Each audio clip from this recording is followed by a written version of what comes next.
খবর শুনছেন Indian news TV থেকে। প্রথমে হেডলাইন্স। নীতি বৈঠকে মমতার অপমান নিয়ে আলোচনার সম্ভাবনা। 10 মিটার এয়ার রাইফেলে ফাইনালে উঠে শুটিং থেকে আরও একটি পদক জয়ের স্বপ্ন দেখাচ্ছেন অর্জুন বাবুটা। হিন্দু ভোট বাড়লেই 26শে মমতা প্রাক্তন ভাইপুত জেলে।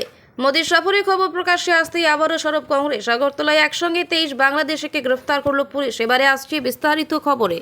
নীতি বৈঠকে মমতার অপমান নিয়ে আলোচনার সম্ভাবনা। নীতি আয়োগের বৈঠকে বাংলার দাবি বাজেট বঞ্চনার কথা তুলে ধরতে গিয়ে অপমানিত মুখ্যমন্ত্রী মমতা বন্দ্যোপাধ্যায়। বারবার বেলবাজি স্টপ স্টপ বলে তার মাইক বন্ধ করে দেওয়া হয় বলে অভিযোগ। সূত্রের খবর, সোমবার রাজ্য বিধানসভায় জিরো আওয়ারে এ নিয়ে আলোচনা হতে থাকতে পারেন খোদ মুখ্যমন্ত্রী। তার স্বাভাবিকভাবে বিধানসভায় তৃণমূলের প্রতিবাদের ঝড় উঠতে পারে। নীতি আয়োগের বৈঠকে অংশ নিলেও তার কণ্ঠবোধ করার আশঙ্কা আগেই করেছিলেন মমতা। শুক্রবারই মমতা বলেছিলেন, আমি আমার বক্তব্য রেকর্ড করাতে বৈঠকে যোগ দিচ্ছি, বলতে না দিলেই কক্ষ ত্যাগ করব। কার্যক্ষেত্রে হলো তাই।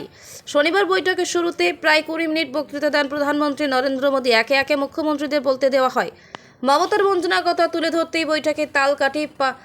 ফলে 5 মিনিটের বেশি মমতাকে বলতে দেওয়া হয়নি। সাধারণত সংসদ এবং বিধানসভায় সময়ের অতিরিক্ত বলতে গেলে মাইক বন্ধ করে দেওয়ার রীতি রয়েছে, কিন্তু নীতি আয়োগের বৈঠকে মুখ্যমন্ত্রী বক্তৃতা বন্ধ করে দেওয়ার নজিরবিহীন। তাই চূড়ান্ত অপমানিত হয়ে নীতি আয়োগের বৈঠক থেকে ওয়াকআউট করেন মমতা। মুখ্যমন্ত্রীর অপমানের প্রতিবাদে রাজ্য দিকে প্রতিবাদী নামেন তৃণমূল কর্মী সমর্থকেরা। সোমবার তার আজ পড়তে থাকে বিধানসভায়।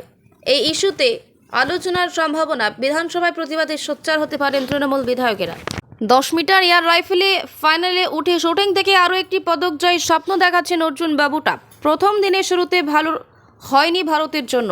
এয়ার রাইফেলে হতাশ করেছিল মিক্সড দল। এবার পিস্তলে অল্পের জন্য ব্যর্থ হয়েছিলেন সর্বজোৎ সিং, কিন্তু দ্বিতীয় দিনে একের পর এক সাফল্যে আসতে থাকে, যার মধ্যে প্রথমেই থাকবে মনু ভাকরের নাম। 10 মিটার এয়ার পিস্তলে ব্রোঞ্জ জিতেছেন তিনি। জয় পেয়েছেন নিখাত জারিন অর্জুন বাবুটারা। আজ একাধিক ইভেন্টে নামছেন ভারতীয় অ্যাথলেটরা। টেনিসের পুরুষদের সিঙ্গলসের প্রথম রাউন্ডে হেরে গেলেন সুমিত নাগাল। ফ্রান্সের প্রতিপক্ষ কোরেন্তিন মৌতের কাছে তিনি হারেন 6-2, 2-6, 7-5 ব্যবধানে। আশা জাগিয়েও তীরন্দাজি পদক অধরাই রইল ভারতের। কোয়ার্টার ফাইনালে নেদারল্যান্ডসের কাছে হেরে গেল ভারতের মহিলা দল। প্রথম সেটে হাড্ডাহাড্ডি লড়াই হলেও দ্বিতীয় সেট থেকে একের পর এক খারাপ শট মারেন দীপিকা কুমারীরা। শেষ পর্যন্ত টানা 3 সেট জিতে সেমিফাইনালে উঠে গেল নেদারল্যান্ডস। হিন্দু ভোট বাড়লেই 26শে মমতা প্রাক্তন ভাইপুত জেলে। নরেন্দ্র মোদী সবকা সাথ সবকা বিকাশ পাল্টানোর ডাক দিয়েছেন। দলে সংখ্যালঘু মোর্চার প্রয়োজন নেই বলে মন্তব্য করেছিলেন শুভেন্দু অধিকারী। সেই নিয়ে বিস্তার জলঘোলা হয়। দলের তরফে সাফাইও দেন রাজ্য বিজেপির সভাপতি সুকান্ত মজুমদার। তারপরও নিজের অবস্থানে অনড় শুভেন্দু। হলদিয়ায় দলীয় সভায় সম্প্রতি হিন্দু ভোট বৃদ্ধির কথা শোনা গেল শুভেন্দুর মুখে। তার বক্তব্য, মুসলিমরা বিজেপিকে হিন্দুদের দল বলে। 95% ভোট মমতাকে দেয়। আর আমি যদি বলি যে আগামী বিধানসভা নির্বাচনে আরও 5% হিন্দুকে এনে সরকার গড়তে হবে, ভুলটা কোথায় বলুন?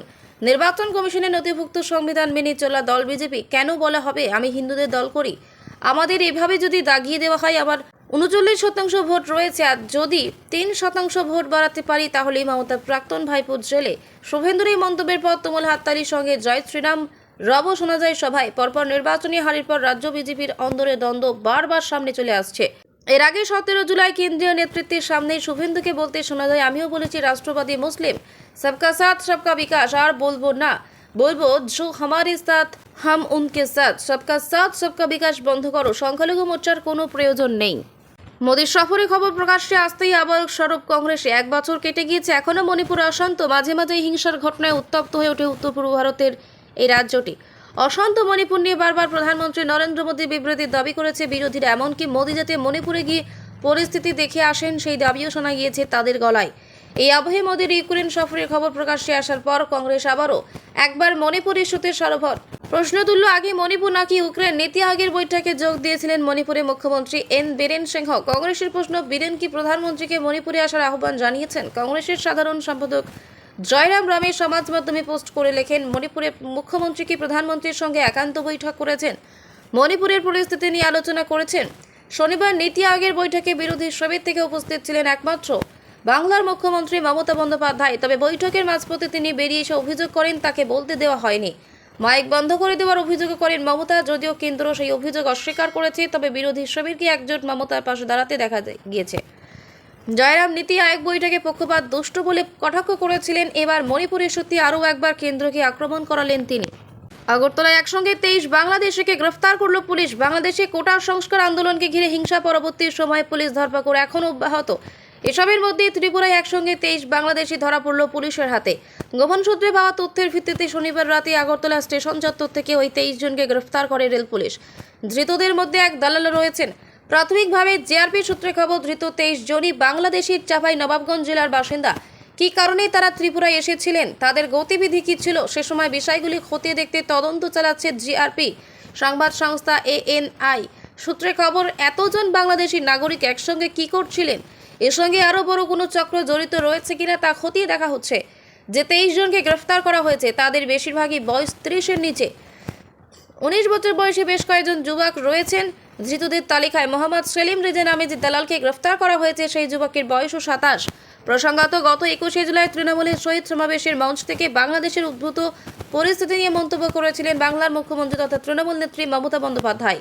তিনি জানিয়েছিলেন, অসহায় কেউ এসে যদি বাংলার দরজা খটখট করে তাহলে ফেরানো হবে না। মমতার সেই মন্তব্য নিয়ে আপত্তি জানিয়েছিল বাংলাদেশ সরকারও। তার মন্তব্যের কারণে বিভ্রান্তি ছড়িয়েছে বলে দাবি করছিলেন বাংলাদেশের বিদেশমন্ত্রী হাসান মাহমুদ। এরপরে দেশে স্বরাষ্ট্র মন্ত্রক থেকে ওই মন্তব্য নিয়ে আপত্তি জানানো হয়েছিল। কেন্দ্রকে পাল্টা নিয়ে আবার মমতা শুনিয়ে দিয়েছিলেন, তাকে যেন না শেখানো হয়। বলেছিলেন, যুক্তরাষ্ট্রীয় কাঠামো আমি খুব ভালো জানি। খবর শেষ হলো।